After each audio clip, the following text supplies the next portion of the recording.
Entre a planície e o mar imenso, há uma serra coberta de florestas primitivas e mato denso que acolhe e dá refúgio a centenas de espécies. A fauna e flora que é possível encontrar aqui são de uma riqueza tal que enchem de vida os matagais mediterrâneos. Estão repletos de plantas únicas e outros seres que apenas habitam neste recanto de Portugal.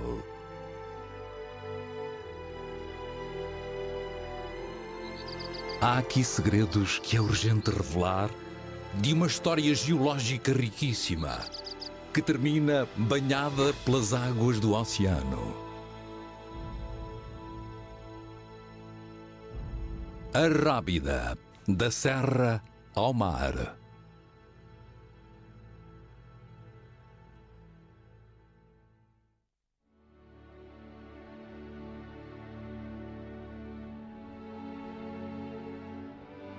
A Cordilheira da Rábida estende-se por cerca de 35 quilómetros e inclui diversas elevações como a Serra do Risco, a Serra de São Luís, a Serra do Louro e a própria Serra da Rábida.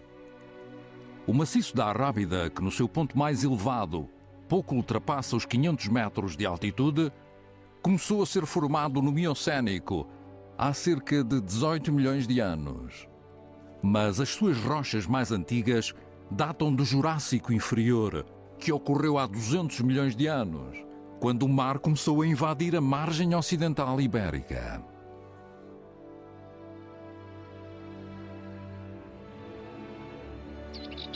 No início da primavera, os nevoeiros matinais são comuns na Rábida e favorecem o crescimento das árvores, devido aos elevados índices de umidade que originam.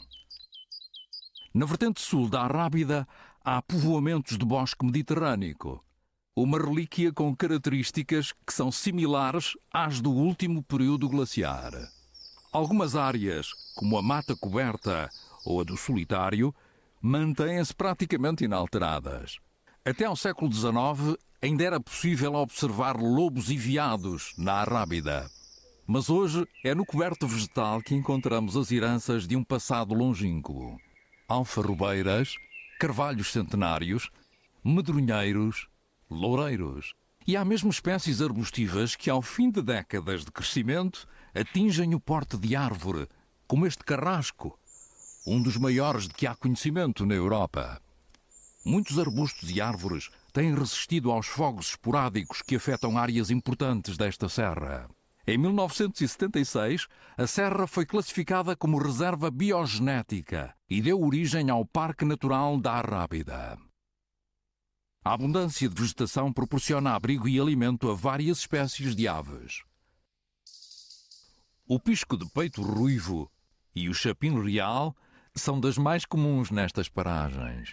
Quando os dias ficam maiores e a temperatura aumenta, muitas aves começam a construir os seus ninhos. Nos melros, este é um trabalho exclusivo das fêmeas e esta não perde tempo. O chapim azul traz ervas no bico para forrar o ninho. Após a fase inicial, em que são usados materiais mais grosseiros, as aves passam a transportar materiais mais leves e moldáveis. O interior do ninho tem a forma de uma taça. O espaço tem que ser bastante confortável, uma vez que é aí que os ovos serão depositados.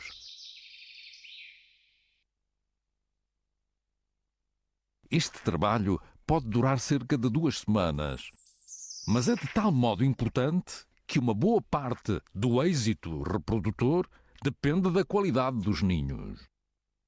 Este pintacilgo aplica todo o seu engenho na construção do ninho.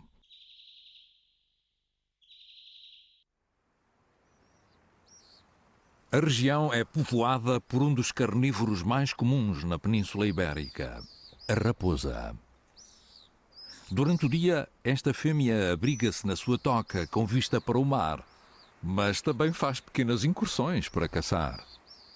É a abundância de alimento durante o período de gestação que irá determinar o tamanho da ninhada deste ano. Desde insetos a pequenos mamíferos, passando por aves, répteis, frutos ou restos de comida, tudo serve para se alimentar. Por ser tão adaptável, não é de admirar que a raposa seja o carnívoro terrestre com maior distribuição geográfica, chegando a viver em áreas densamente urbanizadas. Mas não deixa de marcar o seu território, mesmo que tolere a presença de outras raposas. Embora possua várias glândulas odoríferas dispersas pelo corpo, a urina é a forma de marcação mais comum.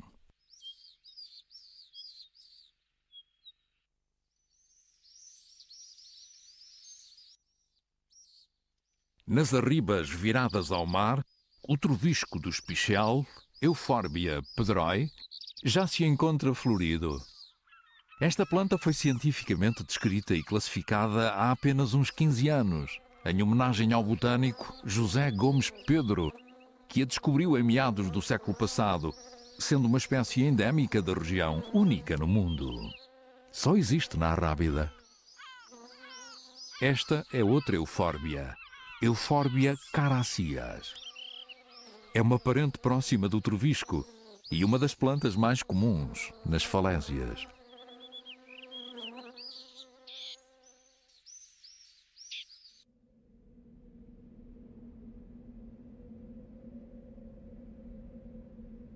Em meados da primavera, as condições atmosféricas ainda são instáveis. Quando os ventos vêm de sul, podem causar temporais com efeitos devastadores. Para muitos animais, é difícil encontrar abrigo. Resta-lhes resistir e aguardar. Cada tempestade transforma um pouco a paisagem, dando-lhe por vezes um aspecto renovado. Mas o que para alguns animais são tempos difíceis, para outros representa uma oportunidade a explorar. Durante o temporal, as gaivotas patrulham a orla costeira à procura de peixe morto ou moribundo. Na Serra da Arrábida não existem rios, apenas ribeiras ou cursos de água temporários. Mas a água de uma boa chuvada é sempre bem-vinda nestes terrenos calcários. Ela permite a absorção de nutrientes pelas raízes e estimula o crescimento das plantas.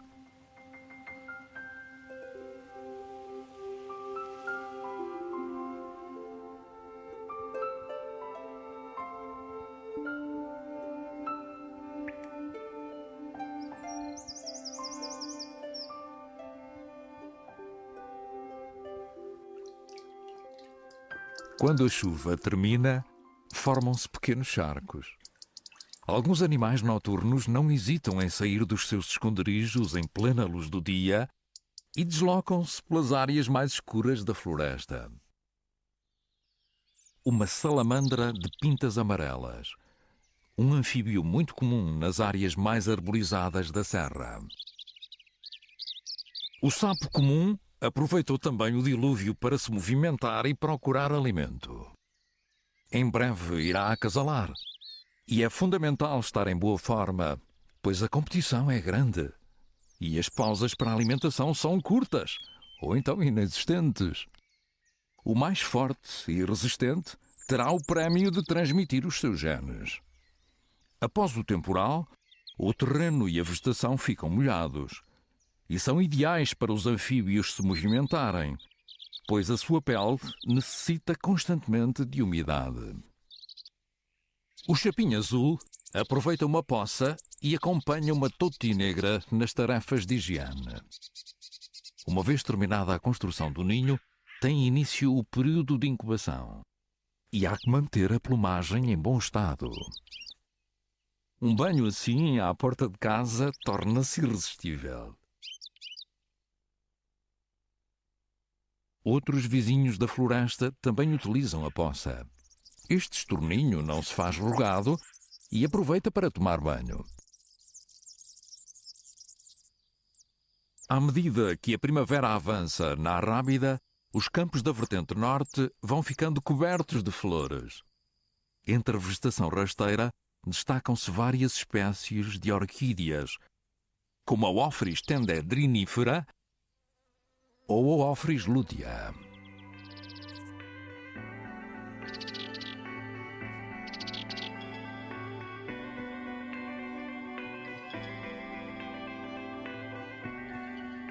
Em junho, quando as estevas florescem, o seu pólen proporciona um recurso precioso a muitos habitantes da região.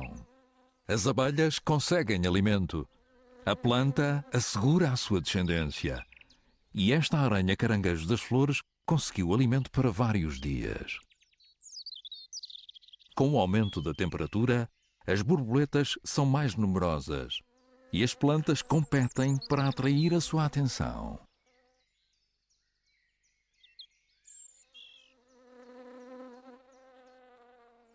No meio da vegetação, há mais olhos atentos. Um predador temível, o louva-a-Deus, olha em redor, procurando uma presa que esteja ao seu alcance. Utiliza as suas patas cobertas de espinhos na captura das presas. Era pouco provável que esta vespa conseguisse escapar. É devorada com rapidez.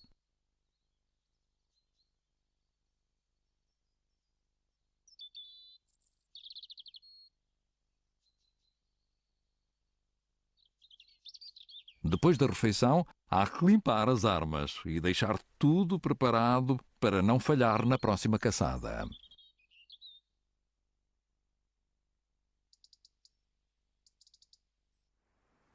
Não muito longe dali, um sardão apanha sol. As garras afiadas servem essencialmente para escavar as suas tocas. Um macho adulto pode ultrapassar os 80 centímetros de comprimento, fazendo desta espécie um dos maiores lagartos da Europa. Nos dias quentes, começa a sua atividade bem cedo, mas ao meio-dia o calor torna-se intolerável mesmo para um réptil.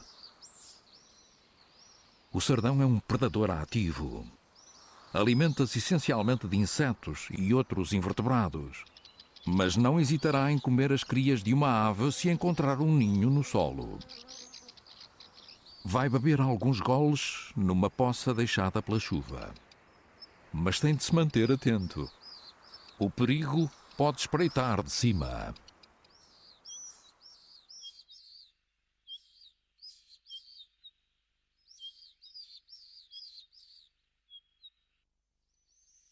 Os bosques de medronheiros são outro dos habitats característicos da arrábida. Esta lagarta consegue passar despercebida na folha do medronheiro, graças ao mimetismo e imobilidade que utiliza como estratégias de defesa.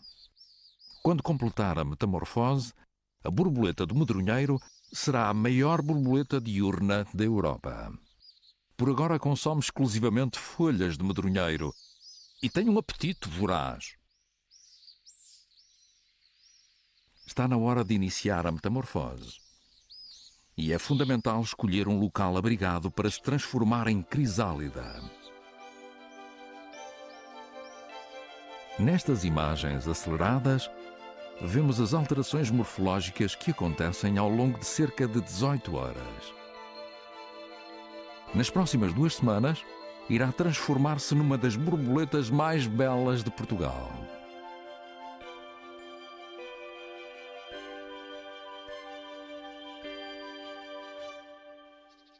Nos bosques, há animais que são particularmente ativos. Alguns têm um ritmo de vida quase frenético, como este musaranho, que procura alimento na manta morta da floresta. Uma cobra de ferradura aproxima-se. O musaranho é dotado de um olfato apurado que lhe permite encontrar insetos e outros invertebrados. Esta fêmea tem na sua toca 2 crias para amamentar. A cobra também capta os odores e já detectou o cheiro do musaranho no ar. O musaranho dá pela presença da cobra, tanto pelo seu cheiro como pelos sons que ela produz quando se desloca. De momento, não pode abrigar-se na casca do sobreiro e tem que procurar um lugar mais seguro. Entretanto, a cobra passa de predador a presa. Do alto, é seguida por uma águia cobreira que patrulha a região.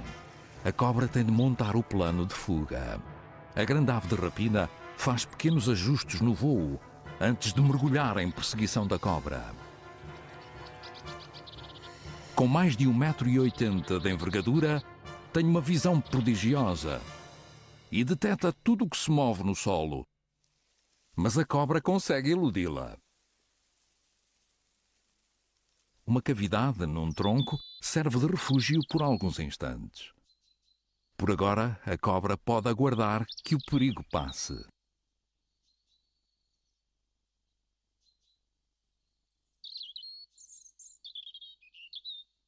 Não muito longe dali, uma águia de asa redonda também andou a caçar. Volta ao ninho construído num pinheiro manso, no sopé da Serra do Risco, e provoca grande excitação à sua chegada. As crias têm 3 semanas e pedem cada vez mais alimento. Apesar de já comerem sozinhas, continuam a precisar de muita atenção dos adultos. Estes, muitas vezes, têm de deixar o ninho para acompanharem as crias à distância. A emenda do dia é cobra de ferradura. E a cria mais esfomeada, ou a mais velha, consome a maior parte do alimento. Por toda a Rábida há evidências de uma história geológica muito rica. A colisão da placa africana com a região meridional da placa euroasiática, responsável pelo fecho do antigo oceano de Tétis, processo através do qual se formou o Mediterrâneo, levou, neste extremo ocidental, à formação destes relevos calcários. Esta é a falésia do Risco, a escarpa marinha de composição calcária mais alta da Europa. São 380 metros que se elevam de um mar de águas transparentes. Cobertos pela vegetação, encontram-se vales escavados pela força da erosão. Ora, em áreas onde se localizam grandes fraturas de natureza geológica, ora em grandes contrastes de rochas de diferentes naturezas. Ao longo do tempo, estas rochas foram sendo desgastadas pela ação da água e do vento e desagregadas por variações da temperatura. Mas esta paisagem geológica não resulta apenas da força dos elementos. Os seres vivos e as substâncias que eles produzem também causam outras alterações que estão bem evidentes nas cores da superfície das rochas. Esta figueira continua a estender as raízes pela ravina. Mas não é caso único. Há muitas outras plantas que também crescem aqui. Nestas formações rochosas está bem patente a tenacidade da vida. A vegetação nunca perde uma oportunidade para ocupar qualquer superfície, tornando mesmo impenetráveis muitas áreas da serra.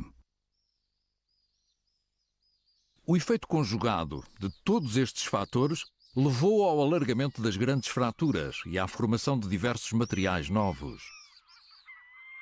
Muitos destes materiais, dissolvidos pela passagem das águas superficiais, infiltraram-se em fissuras das rochas e precipitam-se no interior de cavidades subterrâneas.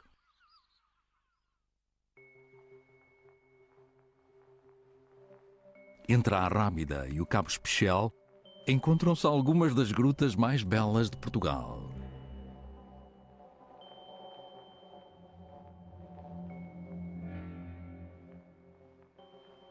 Uma das mais emblemáticas é a Gruta do Frade.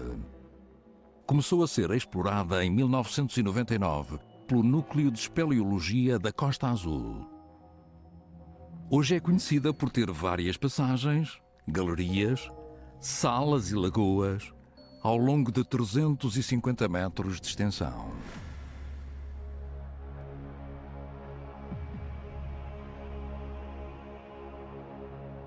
A diversidade e a concentração de elementos espeleológicos fazem deste sistema subterrâneo um dos mais raros e belos de Portugal e até do mundo. As estalagmites e estalactites são omnipresentes, assim como grandes colunas, bandeiras, grous, agulhas e muitos outros espeleotemas. As grutas da Arrábida abrigam várias espécies de morcegos, tendo por isso um grande interesse para a conservação destes mamíferos alados.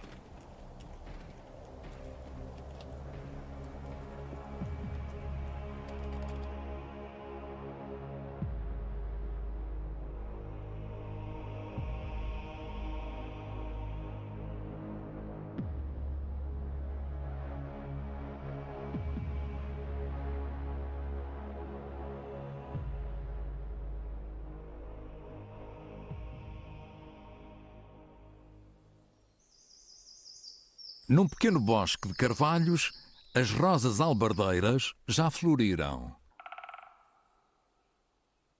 As suas pétalas, robustas e coloridas, contrastam com o verde que domina o espaço envolvente. São plantas características de solos calcários, sendo muito comuns na Serra da Arrábida. As lagartas e outros insetos procuram abrigo e alimento nestas flores.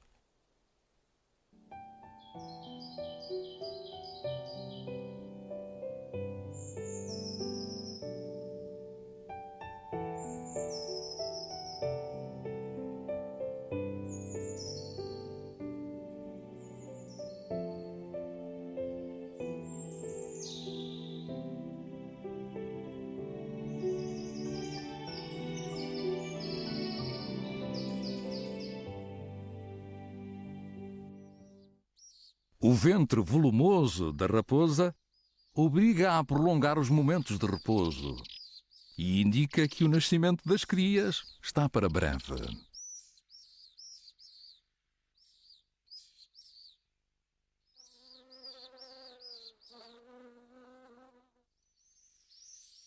Na natureza, nada se perde e tudo é aproveitado.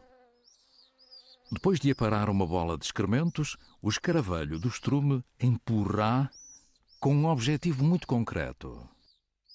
Irá entregá-la a uma fêmea que avalia a oferenda. É necessário saber se esta bola tem condições para passar à fase seguinte. Está aprovada.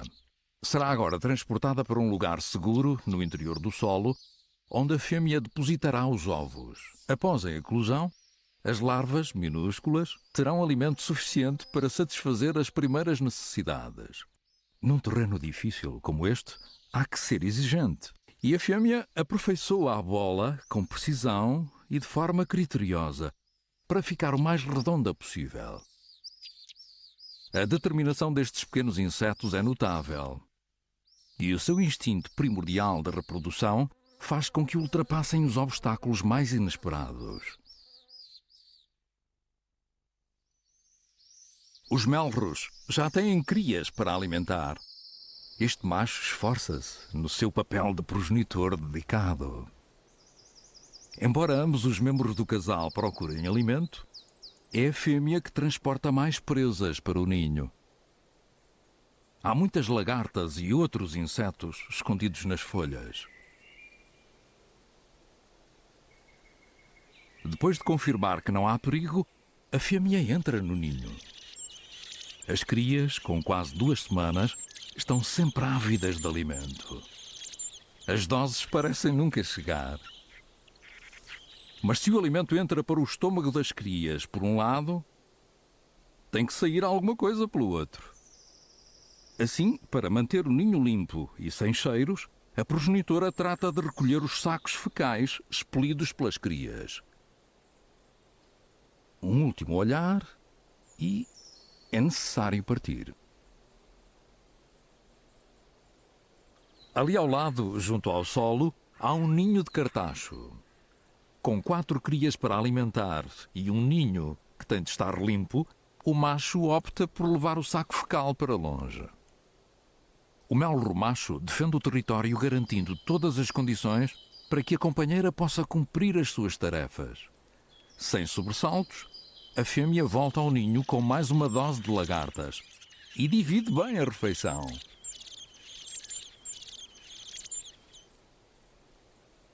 As rotinas de limpeza repetem-se a cada visita. Esta estratégia de higiene mantém o ninho livre de odores, evitando que algum predador seja atraído pelo cheiro.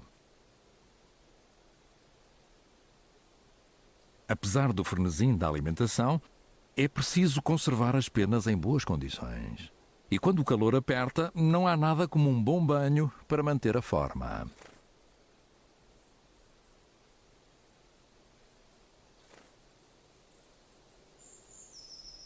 Nas terras do Risco, há carvalhos cerquinhos de grande porte.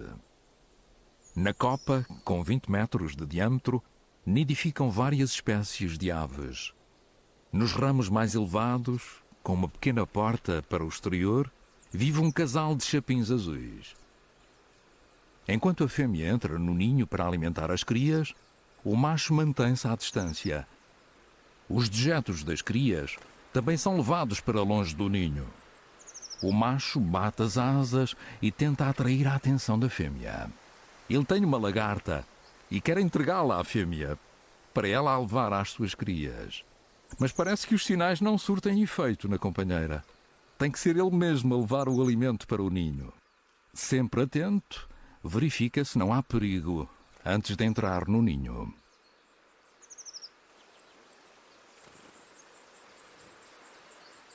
Estas crias, de plumagem branca, são crias de águia calçada. O adulto, num dos seus pousos preferidos, certifica-se de que não há perigo e avança para o ninho. Todos os cuidados são poucos, mas desta vez está tudo tranquilo. O macho, por cima da copa da árvore, comunica com a fêmea e vai observando o crescimento das crias à distância. Estas crias não têm mais de 2 semanas e ainda não conseguem alimentar-se sozinhas. O adulto, com um bico forte e afiado, vai dilacerando o coelho que caçou. Os pedaços de carne têm de ser pequenos para facilitar a deglutição às crias. Por vezes o entusiasmo da progenitora é grande e ultrapassa as capacidades da cria. Lá no alto, o macho continua atento. Todos seguem os movimentos uns dos outros. Embora o picanço barreteiro seja vizinho na mesma árvore, tem de manter o respeito e a devida distância, se quiser sobreviver mais um dia. A seguir a um almoço abundante e no calor da tarde, é sempre agradável fazer uma breve pausa. E nem o adulto resiste a descansar durante alguns minutos. À medida que as crias vão crescendo, será necessário caçar mais presas. E nessa altura, o esforço dos progenitores será bem maior. Enquanto tudo está tranquilo no ninho, o macho procura mais uma peça de caça para trazer à fêmea.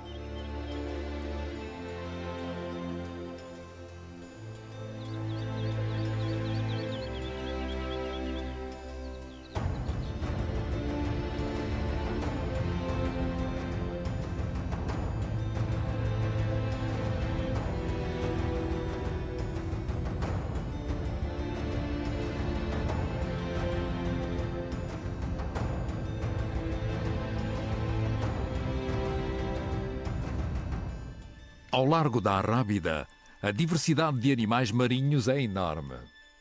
Há cetáceos, aves e centenas de peixes que encontram abrigo e áreas de alimentação nesta costa tão aprazível.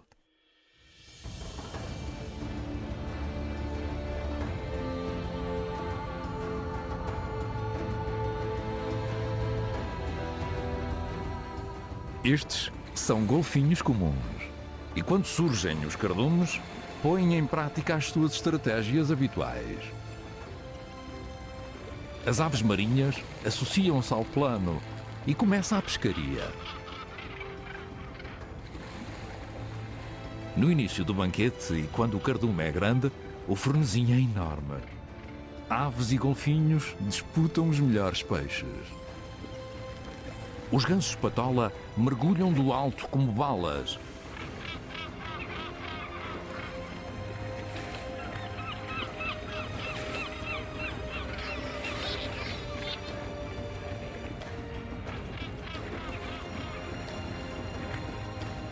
cardume move-se e é preciso segui-lo, ou então aguardar que os golfinhos o empurrem para junto da superfície.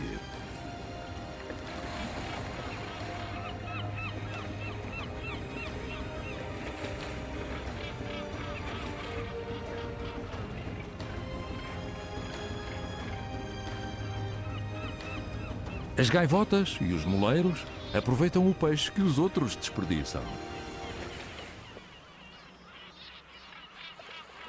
Por fim, alguns ficam satisfeitos com os restos, como este painho, ao qual se junta uma pardela de barrete.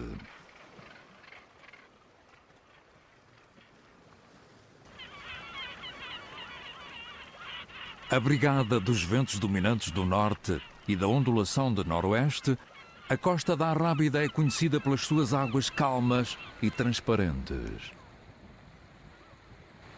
Com a maré vazia, há muita atividade na zona compreendida entre as linhas de maré.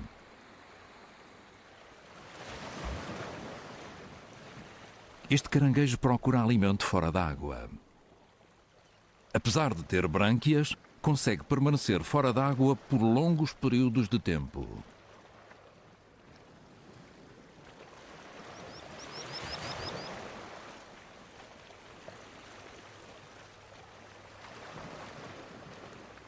Não muito longe dali, e à procura de pequenos crustáceos, anda o maçarico das rochas. Os corvos marinhos também não resistem a seguir um cardume de salemas que lhes passa pela frente. Com o estuário do Sado a poucos quilómetros, esta orla costeira reúne condições invulgares para a maternidade e desenvolvimento de centenas de peixes.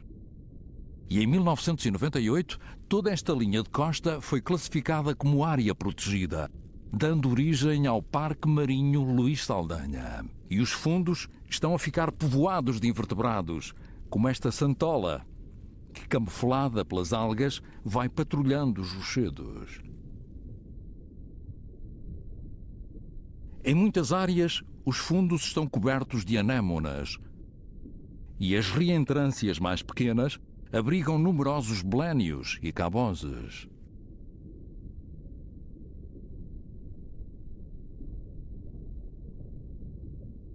Este camarão transparente tenta realizar duas tarefas ao mesmo tempo: limpar-se e comer. Quando o mar está calmo, é notória a tranquilidade da vida marinha. A estrela do mar procura também algum alimento, e tanto pode ficar-se por um bivalve, como aproveitar o que sobra de um peixe.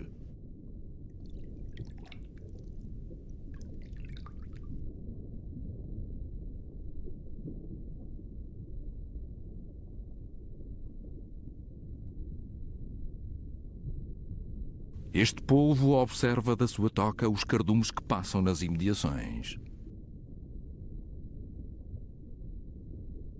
Uma sargueta, peixe pouco dado a limpezas, não hesita em desparasitar uma tainha que lhe solicita atenção. No mundo subaquático, há boas notícias. Muitas espécies de grande porte voltam a ser vistas junto à costa. Com a proibição de capturas no parque marinho, torna-se evidente o aumento da biodiversidade, do número de indivíduos por espécie e do tamanho de cada exemplar. Este cardume de sargos possui animais de grande e pequeno porte. Até onde a vista alcança, podem ser contados milhares de peixes. Nas águas cristalinas dos bancos de areia de Troia, nadam os roazes corvineiros. Estes golfinhos têm uma distribuição geográfica que abrange quase todos os mares. Mas esta população é residente, o que significa que vive aqui. Atualmente não chegam a 30 animais. Mas nas décadas de 60 e 70 eram bem mais. Há uma fêmea receptiva no grupo. Vários machos procuram a sua oportunidade e dão atenção redobrada à potencial parceira, que parece já ter feito a sua escolha. Nos últimos anos, Têm nascido e sobrevivido várias crias que contribuíram para o aumento da população.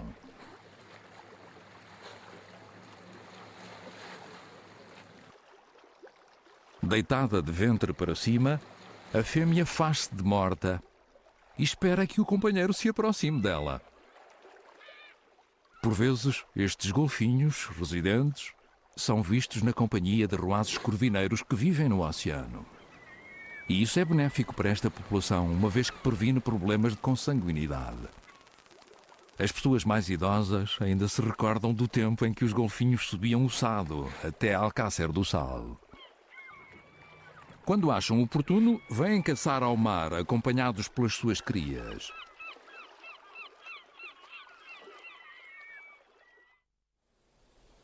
O dia chega ao fim e começa o turno da noite. Muitos animais preparam-se para sair dos seus esconderijos e ir procurar alimento. Este ouriço cacheiro já se apercebeu da intensidade fraca da luz. Tenta encontrar algo para comer no interior de uma casca de sobreiro. Uma caracoleta será o primeiro petisco da noite.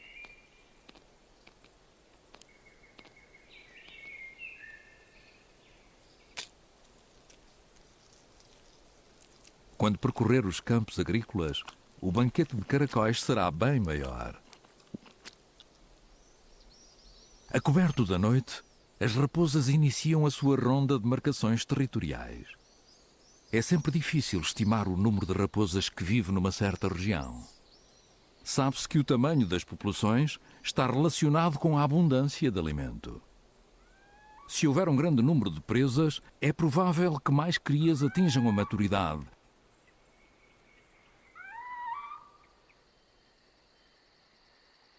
A escuridão da noite revela animais raros e únicos, como este caracol, com o nome científico Candidulus tubalensis, que também é endémico da Serra da Arrábida. Este adulto apresenta uma concha estriada, típica desta espécie, que raramente atinge os 10 milímetros de diâmetro.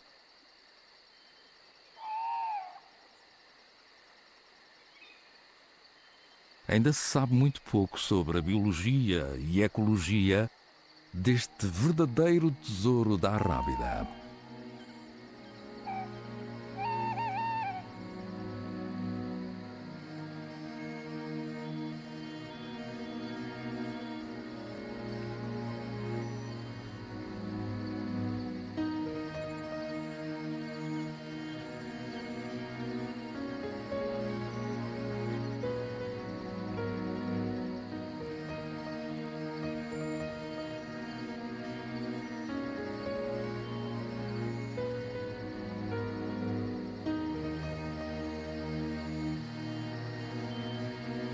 Por toda a parte, os senhores da noite entram em atividade.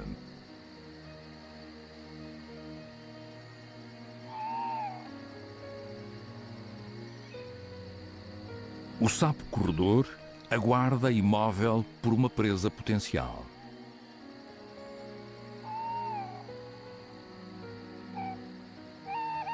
Uma escolopendra, apesar dos seus ganchos venenosos, terá de ter cuidado, se não quer servir de refeição ao anfíbio.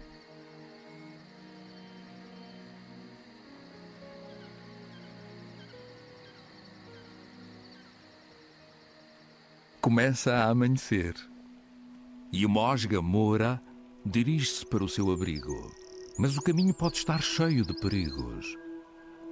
No mundo natural, é preciso estar sempre atento.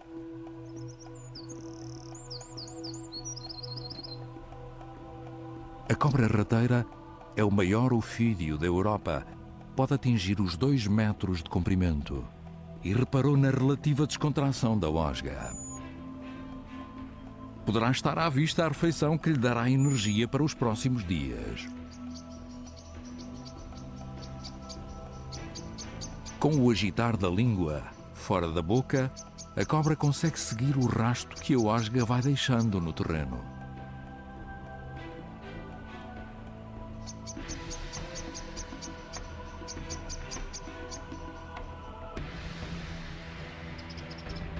Mas a osga deteta a cobra e terá de enganá-la ou então escapar, assim que tiver uma possibilidade.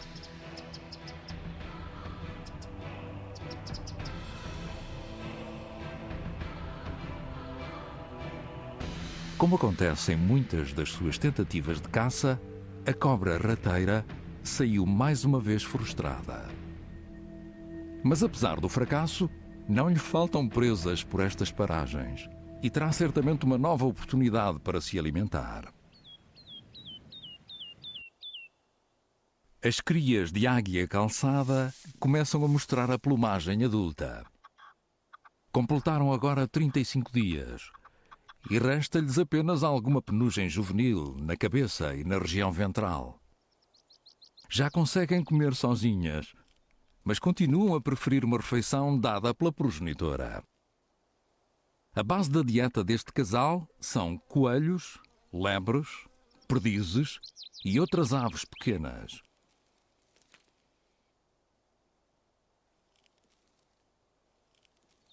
O nome comum da águia calçada deriva de uma característica bem evidente.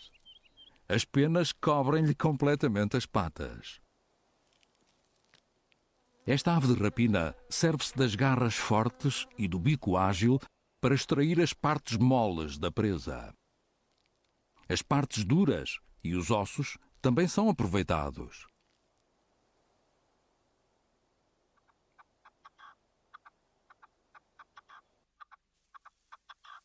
O crescimento dos répteis passa por uma série de mudas que no verão é possível encontrar nos campos.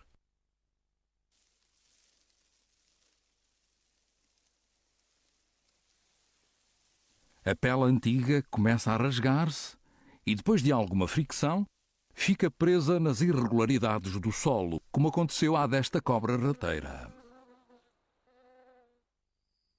A exploração dos recursos da arrábida não é recente, mas felizmente houve um esforço de recuperação em algumas áreas e procedeu-se ao repovoamento de espécies vegetais. Nos medronheiros, as borboletas estão prontas para sair das crisálidas. A etapa final da metamorfose chega a demorar 12 horas. O invólucro começa a fender-se no final da noite e, de madrugada, a borboleta sai da sua cápsula. Durante alguns minutos, a hemolinfa é bombeada do abdômen para as nervuras e as asas distendem-se.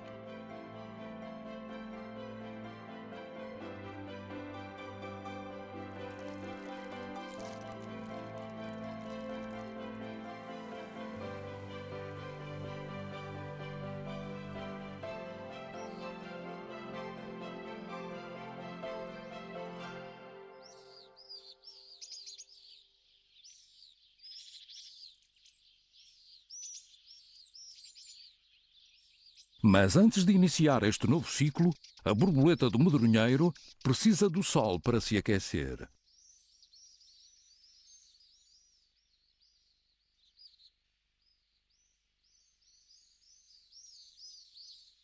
Utiliza apêndices especiais para limpar os grandes olhos e um longo probóscide para se alimentar.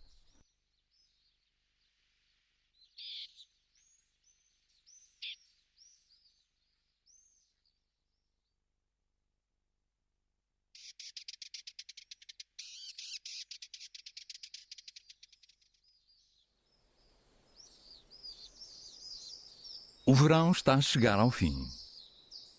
As rosas albardeiras exibem agora as vagens que encerram as sementes da próxima geração. As jovens águias praticam diariamente os seus exercícios de voo. Em breve sairão do ninho e, em meados de setembro, seguem para o norte da África. Na sua toca, a raposa deu à luz 4 crias, mas apenas uma sobreviveu. A mortalidade pode ser bastante elevada no primeiro ano, e esta família não fugiu à regra. A cria tem agora 8 semanas e acompanha a progenitora nos seus percursos diários. Parece um adulto em miniatura.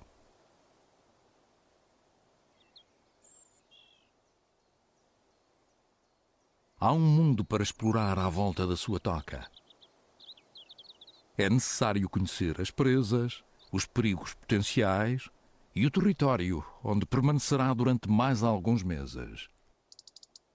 Se as condições o permitirem, daqui a um ano poderá também reproduzir-se. Apesar de ter apenas a dentição de leite, já come alimentos sólidos. Mas, se tiver oportunidade, não deixará de mamar.